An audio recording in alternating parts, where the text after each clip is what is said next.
Revenge served. Cold, how my sister exposed my girlfriend's secret girl's night mockery and the wild aftermath. My shocking true story. Relationship drama. Hey guys, welcome back to my channel. Before we get started, make sure to hit that subscribe button and notification bell so you never miss any of my content. Today's video is different from my usual stuff. I've been debating whether to share this story for months, but after seeing how many people go through similar situations, I decided it was time to open up. This is probably the most personal story I'll ever share online. How my girlfriend of 2 years betrayed my trust in the worst possible way, and how my sister became the unexpected hero who changed everything. The beginning, when everything seemed perfect. 2 years ago, I met Vanessa at a friend's housewarming party. I wasn't even planning to go that night. I had a big project due at work the next day, but my buddy Jake insisted I needed to get out more. Turns out, it was one of those rare occasions where peer pressure led to something good. At least, that's what I thought at the time. Vanessa was stunning, confident, witty, and somehow interested in me, despite the fact that I spent the first 20 minutes of our conversation nervously talking about documentary filmmaking. When she gave me her number at the end of the night, I was honestly shocked. She was way out of my league. At least, that's what my insecurities told me. Our first date was at this little ramen place downtown. I remember being so nervous, I accidentally squirted soy sauce on my shirt within the first 5 minutes. Instead of being embarrassed, Vanessa just laughed and said, "Well, now I don't have to worry about being perfect." It was disarming, that ability she had to make awkward moments feel comfortable. For those first few months, everything was amazing. We had similar interests. We both loved indie films, hiking on weekends, and trying out new restaurants. She was spontaneous in ways I wasn't, always pushing me to try new things. I introduced her to my family pretty early on, something I'd never done with previous girlfriends. My parents adored her, but my sister Kate seemed reserved. I brushed it off as Kate being her usual protective self. "She's just looking out for you," my mom said when I mentioned Kate's coolness. That's what sisters do. I should have paid more attention to Kate's instincts. 6 months into our relationship, Vanessa suggested we move in together. Her lease was ending, and financially, it made sense. Plus, I was completely smitten. The thought of waking up next to her every day seemed like winning the lottery. Looking back now, I see all the little red flags I ignored because I was so eager to make the relationship work. How she'd occasionally make cutting remarks about my clothes or habits, then laugh them off as just joking. How she'd subtly compare me to her exes, always making sure to add, "But you're so much better in other ways." How she needed constant validation from not just me, but everyone around her. But those weren't the things that ultimately destroyed us. It was something much more personal, something that struck at the core of my deepest insecurities. The betrayal. What happens at girls' night doesn't always stay at girls' night. Fast forward to 3 months ago. Vanessa had become close with a group of women from her workplace, Ashley, Diana, and Morgan. They had a standing girls' night every other Friday, rotating between their apartments. I actually encouraged these nights. I thought it was healthy for us to maintain independence and separate friendships. On this particular Friday, they were gathering at our place. I had plans to hang out with my sister Kate, who was in town for the weekend. We were going to grab dinner and catch a late movie, just sibling time, something we try to do monthly since she moved to the city for her new job. "You don't mind if I crash at your place after the movie, right?" Kate asked over the phone that morning. "The subway gets sketchy at night, and your place is closer to the theater." "Of course not," I told her. Just text me when the movie's over, and I'll head back to let you in." Vanessa wasn't thrilled when I mentioned Kate would be staying over, but she shrugged it off. "Just don't interrupt girls' night. Ashley's going through a divorce, and we're planning on getting wine drunk and bashing men all evening." "Wouldn't dream of interrupting," I promised, kissing her goodbye as I headed out to meet Kate. Dinner with Kate was great. We caught up on family drama, her new job, and my recent promotion. The movie, however, was terrible. So bad that we decided to leave halfway through. "What now?" Kate asked as we exited the theater. "It's only 9:30. "We could head back to my place," I suggested. "The girls will still be there, but we can hang out in the bedroom and watch something on my laptop." Kate agreed, and we took an Uber back to my apartment. I texted Vanessa to let her know we were coming back early, but she didn't respond. I figured she was deep in conversation or had her phone on silent. When we arrived, I could hear laughter from outside the door. Using my key, I opened it quietly, not wanting to disrupt their evening. Kate and I slipped in, planning to head straight to the bedroom without bothering the girls. That's when I heard my name. "And Alex has no idea," Vanessa was saying, her voice slightly slurred from wine. "He actually thinks he's good in bed. It's adorable." More laughter. I froze in the entryway. Kate just behind me. Neither of us moved. "Is it really shaped like that?" One of her friends, I think it was Ashley, asked through giggles. "Like a actual banana?" "I'm telling you," Vanessa continued, clearly entertaining her audience, "it curves so much I'm surprised it doesn't point back at him. And he's so insecure about it, always turning the lights off. Like, honey, I've seen it. We all know what we're working with here." The women erupted in laughter again. I felt like someone had dumped ice water down my spine. My entire body went cold. "And he's so inexperienced," Vanessa continued, warming to her topic. "Before me, he'd only been with 2 other women. 2! In his entire 20s. I've basically had to train him like a puppy." "No, Alex, not like that." "Yes, Alex, this is where the clitoris is."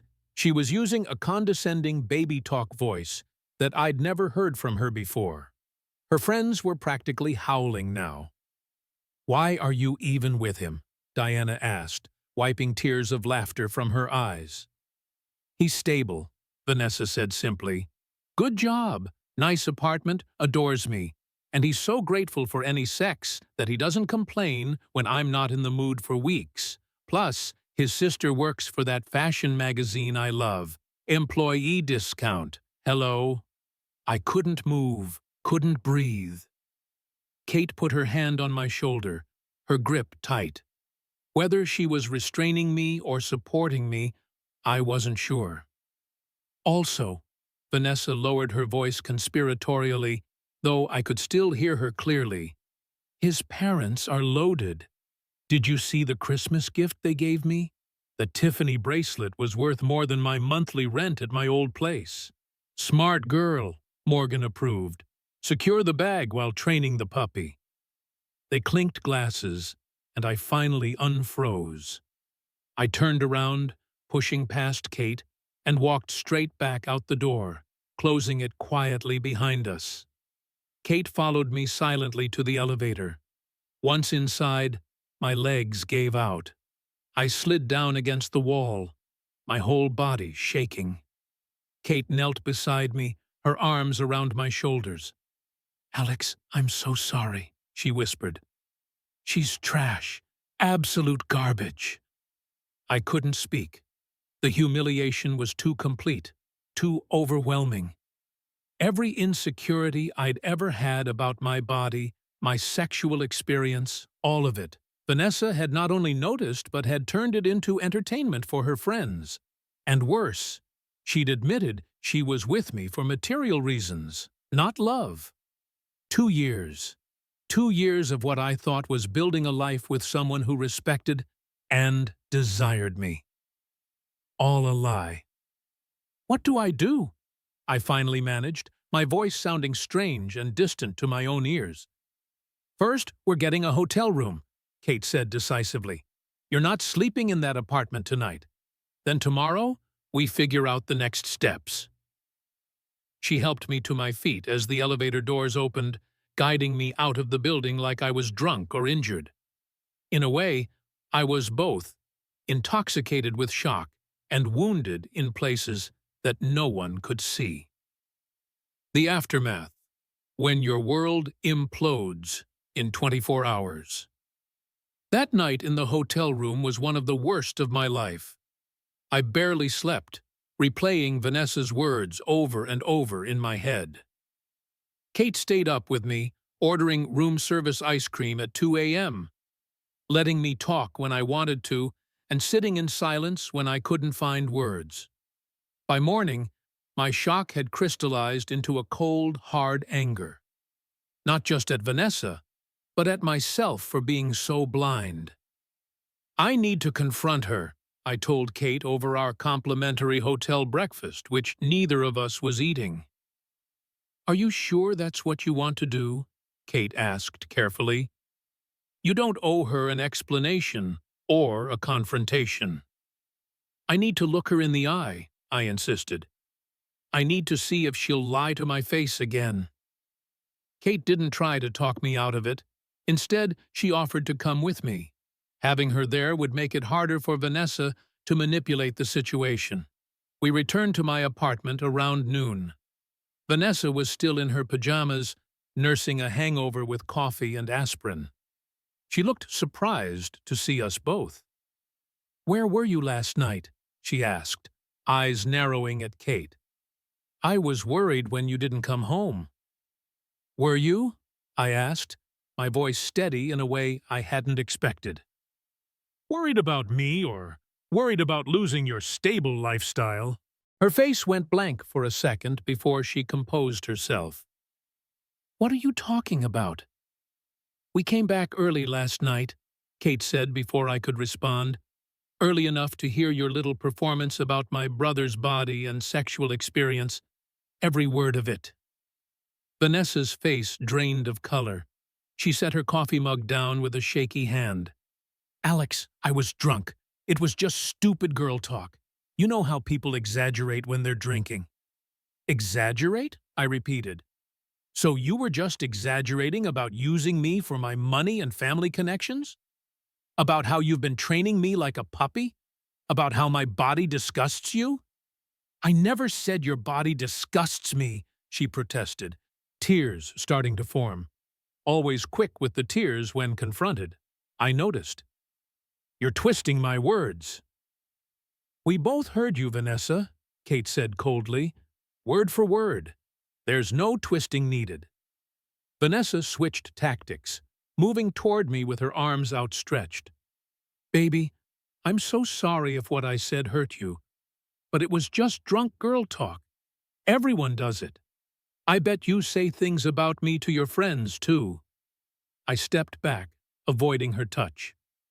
"No, Vanessa, I don't mock your body to my friends. I don't laugh about your insecurities. I don't brag about using you for your family's money." "It wasn't like that," she insisted, tears now flowing freely. "I love you. You know I love you." "Pack your things," I said, surprised by my own calmness. "You have until the end of the day. Anything left behind goes in the trash." "You're breaking up with me? Over some stupid drunk comments?" Her voice rose in disbelief. "Alex, we live together. We have a life together." "Had," I corrected. "We had a life together. Now you can find someone else to manipulate." She turned to Kate, suddenly furious. "This is your fault. You've never liked me. You've been waiting for an opportunity to turn him against me." Kate just laughed. "Honey, you did this all on your own. I'm just glad I was there to witness it so you couldn't gaslight him afterward." I walked to the bedroom, ignoring Vanessa's continued protests and pleas, and pulled out a duffel bag. I packed enough clothes for a few days and grabbed my laptop and chargers.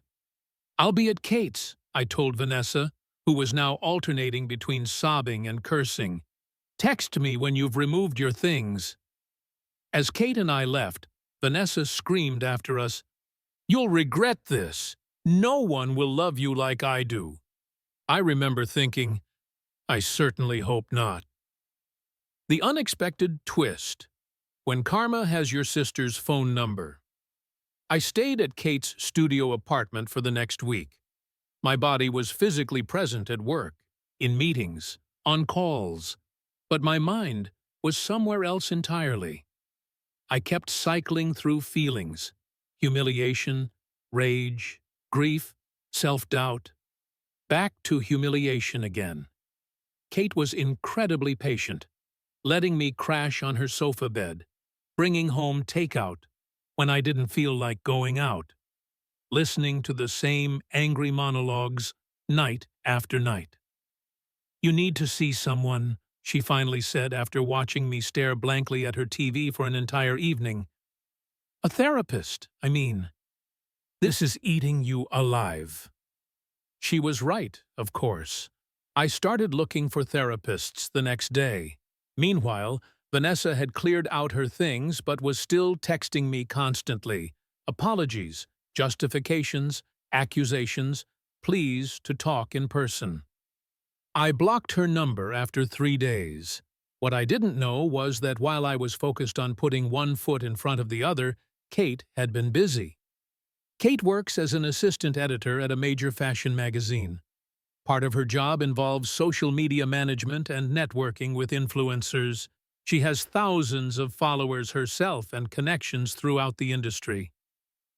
Vanessa had always been slightly jealous of Kate's job, constantly asking her to put in a good word with designers or get her invited to industry events.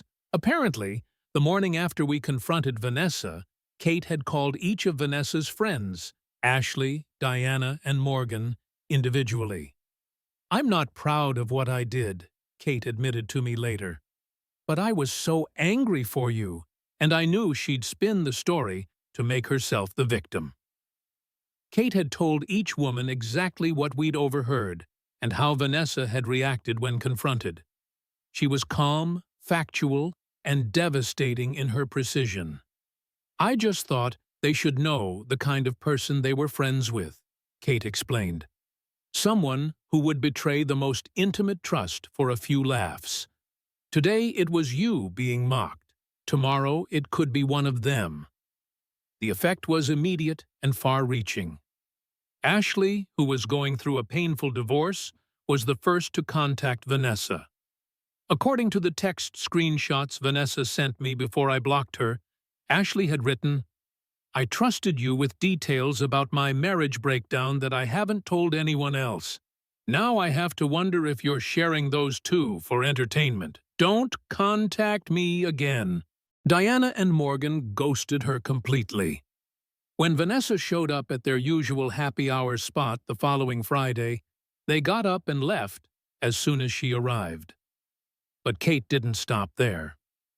While she didn't publicly shame Vanessa online, which I appreciate, as that would have meant sharing my humiliation too, she did privately message their mutual connections, about a dozen women who worked in adjacent industries and socialized in the same circles. "Just a heads up about Vanessa," her message read. "She has a pattern of mocking her partner's insecurities and body to entertain others. If you share personal information with her, be aware it might become her next dinner party story." Within 2 weeks, Vanessa's entire social circle had collapsed. She tried creating fake accounts to message me after I blocked her, each more desperate than the last. "Your sister is destroying my life. Make her stop. No one will talk to me because of what Kate did. I've been uninvited from Tara's wedding. I was supposed to be a bridesmaid." I never responded, but I did forward each new account to my block list. Meanwhile, I was slowly putting myself back together. I found a therapist who specialized in relationship trauma.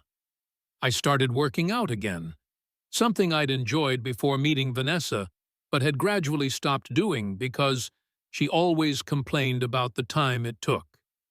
I reconnected with old friends who had drifted away during my relationship. 3 weeks after the breakup, I ran into Morgan at a coffee shop. I almost didn't recognize her. She'd cut her hair short and dyed it purple. When she saw me, she looked like she wanted to disappear. "Alex," she said awkwardly, clutching her latte.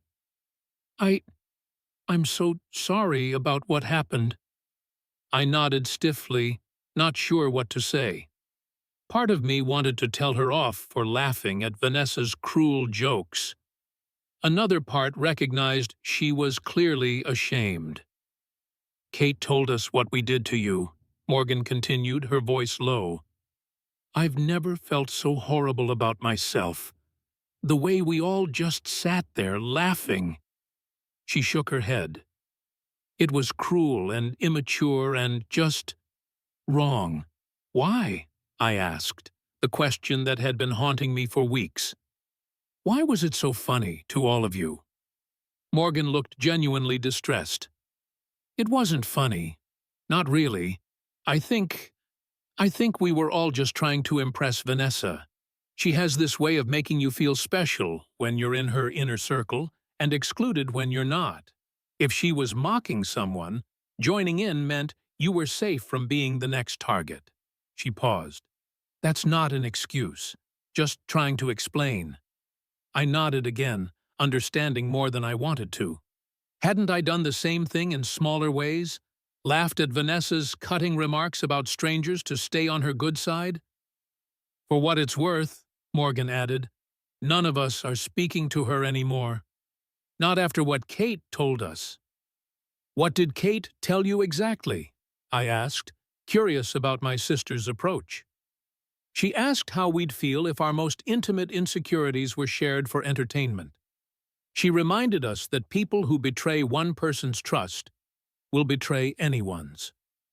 Morgan looked down at her coffee. "And she mentioned that Vanessa had been making fun of Ashley's sexual dysfunction with her ex-husband to the rest of us when Ashley wasn't around." Which was true, and Kate somehow knew about it. That was news to me. Kate hadn't mentioned that detail. "Anyway," Morgan concluded, "I just wanted to say I'm sorry for my part in it. It was wrong, and I should have shut it down instead of encouraging her." I thanked her for the apology, surprised by how much it meant to hear someone acknowledge the hurt directly. Later that night, I called Kate. "How did you know about Ashley's marital problems?"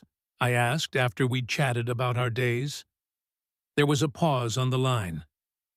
"Vanessa told me," Kate finally admitted. "Months ago, at your birthday dinner. She pulled me aside and was laughing about how Ashley couldn't satisfy her husband. Said that's why he cheated." I felt sick all over again. "And you remember that specifically?" "I remember all the mean things Vanessa said about other people," Kate said quietly, "because I was cataloging them, trying to figure out if she was a safe person for my brother to love." I had to sit down, the weight of her words hitting me. "You knew? All this time?" "I suspected," Kate corrected. "I never had proof until that night. Just a pattern of behavior I noticed. The way she'd share things that should be private. The way she'd laugh a little too hard at others' flaws." She sighed. "I tried to warn you once, remember? About 6 months in?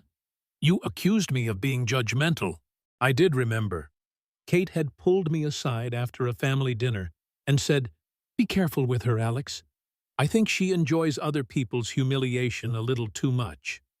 I'd dismissed her concern as overprotectiveness. "Why didn't you push harder?" I asked, not accusingly, just curious. "Because you were happy," she said simply, "or seemed to be. And I could have been wrong. I've been wrong about people before." I thought about this for a long moment. "Thank you," I finally said. Not just for that night, but for everything after. Taking care of me, making sure Vanessa couldn't control the narrative. That's what siblings are for, Kate replied. Besides, no one messes with my little brother except me. The resolution: finding strength in unexpected places. It's been 3 months since that night, and I wish I could say I'm completely healed. I'm not. There are still days when I catch myself in the mirror and think about Vanessa's mocking words, still moments when I question my worth as a partner. But there are fewer of those days now, and the good days outnumber the bad. My therapist says betrayal of intimate trust is one of the deepest wounds a person can experience. She's helped me see that Vanessa's comments weren't actually about my body or my experience. They were about her need to feel superior, to be the center of attention at any cost. Some people, she told me during our last session, build themselves up by tearing others down. Your ex didn't mock you because there was something wrong with you. She mocked you because there was something broken in her. I'm starting to believe that. 2 weeks ago, I finally felt ready to start dating again. Nothing serious, just coffee with a woman from my building who I've always had pleasant conversations with in the elevator. When she suggested we get dinner next time, I found myself agreeing without hesitation. As for Vanessa, I hear things occasionally through mutual acquaintances. She's moved to another part of the city. She's working at a new company. She's been trying to rebuild her social circle, but the fashion and media industries in our city are surprisingly small, and word travels fast. Last week, she emailed me, apparently having finally accepted that new phone accounts wouldn't work. The message was different from her previous attempts. No accusations, no pleas to reconcile. Just a simple apology. What I did was inexcusable. I've been in therapy too, trying to understand why I feel the need to tear down the people I claim to love. I don't expect forgiveness, but I wanted you to know I regret the pain I caused you. You deserved better. I didn't respond. Maybe someday I will, when the wound isn't still healing. For now, I'm focused on rebuilding my sense of self, on remembering that one person's cruelty doesn't define my worth. Kate and I are closer than ever. Our weekly dinner has become sacred. No cancellations allowed unless there's a genuine emergency. Last month, she was offered a promotion that would require her to move across the country. She turned it down. There will be other opportunities, she said when I questioned her decision. But right now, I'm exactly where I need to be. I couldn't argue with that, because I feel the same way. Right where I need to be, surrounded by people who actually care about me. Learning to trust again, both others and myself. What I've learned, the TLDR for those who scroll to the end. If you've made it this far in my story, first of all, thank you for listening. Sharing this has been both terrifying and cathartic. Before I wrap up, I want to share the most important lessons I've learned from this experience. 1. Trust your support system. If multiple people who love you express concerns about your relationship, pay attention. They can often see red flags that you're too close to notice. 2. Your body is not a punchline. No one who truly cares for you will mock your physical appearance or sexual performance to others. Period. 3. Betrayal reveals character, both theirs and yours. How someone hurts you shows who they are. How you respond to that hurt shows who you are. 4. Healing isn't linear. Some days you feel strong. Other days the wound feels fresh. Both are part of the process. 5. Karma doesn't need your help. Sometimes the best revenge is removing yourself from the situation and letting natural consequences unfold. Most importantly, I've learned that when someone shows you their true self, whether through kindness like my sister or cruelty like my ex, believe them the first time. I don't know what the future holds for me romantically. I'm still working through trust issues, still learning to be vulnerable again. But I do know that I'll never again silence my instincts to preserve someone else's comfort. I'll never again dismiss red flags, because the alternative, being alone, seems scarier. Because the truth is, being alone isn't the worst thing. Being with someone who secretly despises parts of you, that's far worse. To anyone who's experienced similar betrayal, know that it does get better.